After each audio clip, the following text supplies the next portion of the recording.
پیارے دوستو، السلام علیکم۔ آج کی اس ویڈیو میں ہم بتائیں گے حضرت آدم علیہ السلام کہاں اترے، کس جگہ پر اترے ہیں۔ تو میرے دوستو، میرے پیارو، ویڈیو میں آخر تک بنے رہیں۔ تو دوستو، جنت سے نکال کر حضرت آدم علیہ السلام اور حوا علیہ السلام کو زمین پر بھیجا گیا۔ اب زمین کے کس حصے پر وہ اترے تو تاریخی روایات سے پتہ چلتا ہے کہ سرزمین ہندوستان میں اتارے گئے۔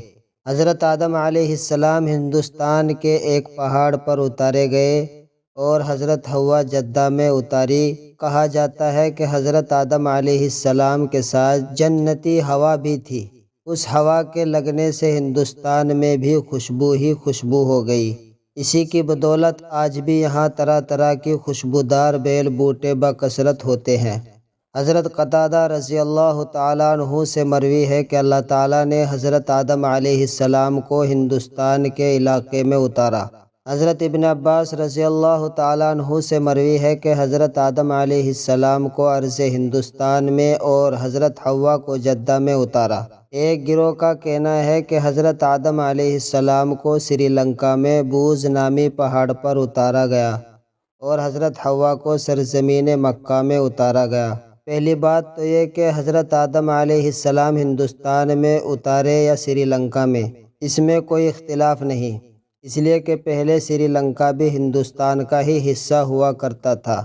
دوسری بات یہ کہ اترنے کی جگہ کے بارے میں ہمارے پاس کوئی صحیح حدیث نہیں ہے۔ جو باتیں میں نے اوپر سنائی ہے، جو میں نے باتیں آپ کو، وہ ضعیف اور تاریخی روایت ہے۔ البتہ جو بھی ان تاریخی روایات سے ملتا ہے اس کو کسی نے غلط نہیں کہا۔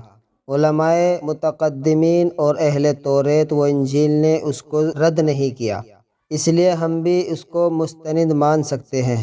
تو میرے دوستو، میرے پیارو، یہ تھی پوری جانکاری حضرت آدم علیہ السلام کہاں اترے ہیں، کس جگہ اترے ہیں۔ تو اگر آپ ایسی ہی اور ویڈیوز دیکھنا چاہتے ہیں تو ہمارے چینل عادل وائس آفیشیل کو سبسکرائب کریں، بیل آئیکن کو پریس کریں تاکہ آنے والی ویڈیو سے آپ باخبر رہ سکیں۔ ایسی ہی ویڈیوز دیکھنے کے لیے ملتے ہیں ایک اور نئی ویڈیو میں، تب تک کے لیے خدا حافظ۔